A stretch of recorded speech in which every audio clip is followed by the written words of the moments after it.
Hello guys, it's Genevieve Tabili Norman. Ang bansang ito, hindi ko alam if agree kayo sa akin ha. Ang bansang ito is kababalaghan talaga. Then, napapansin ko, lots of trees talaga. Tapos, I don't know if you are agree with me dahil I have third eye lie detector. Totoo yun, I have lie detector tapos third eye, pangatlong mata. Yung may makikita ka bang kakaiba? Oo. Tapos Genevieve, iwan ko kung if you agree with me like this. Basta may nakikita akong kakaiba all the time in here in this country, in our forest.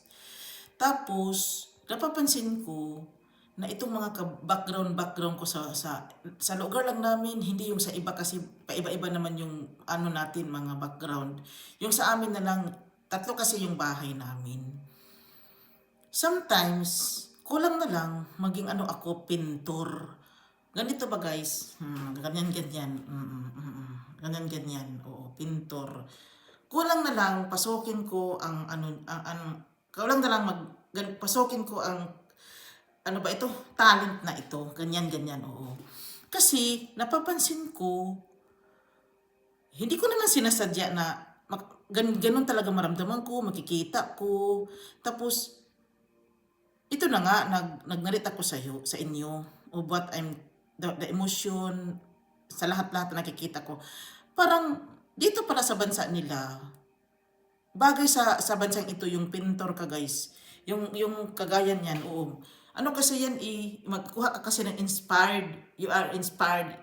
Ito kasi, ano siya parang Mount Everest na ito Iwan ko kung saan nanggaling ito. Basta ano siya bato siya na mountain na may snow. Ano kasi yung magpintor guys parang you inspired the nature, you inspired like that. Parang may kukuhanan kang, ma-inspired ka talaga kasi hindi mo naman kasi bigla-biglang mapint yun kung hindi ka inspired. Parang kukunin mo ba sa emotion mo? Parang ako ba, I'm almost focused to my plants, the beauty, yung ang inspiration ko. Masaya ako guys. Itong itong orchids na ito, namumulaklak na naman siya. Sana, mamumulaklak naman siyang 3 times. Pangalawang bulaklak kasi niya yan Pero kung hindi naman, okay lang naman sa akin. Siguro nagkataon lang na palagi siyang namumulaklak dyan. Tapos Genevieve, yun na nga, I'm always sharing to you about what in here. Ito naman yellow, hindi pa siya natanggal guys. Doon, pamilya yan ng yung pampaswerte ba? Pampaswerte naman daw itong mga bulaklak na ito. Dito pala sa bansa nila, if you are really pinting ba guys, pinting. Marami pala dito pagkuhanan mo ng maraming pagkuhanan mo ng inspiration. Ako naman gumawa niyan, babae siya. Hindi naman yan pinting.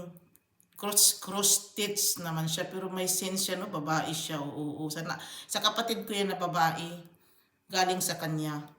Pero yung akin talaga, mga bulaklak, beauty, bulaklak. Hindi naman forest talaga yung sa akin. Almost bulaklak. Not so vegetables sa bulaklak.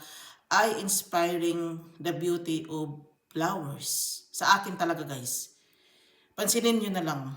Parang hindi mawawala sa akin ang mga bulaklak. Guys, dito na lang ako. Maraming salamat. Bye.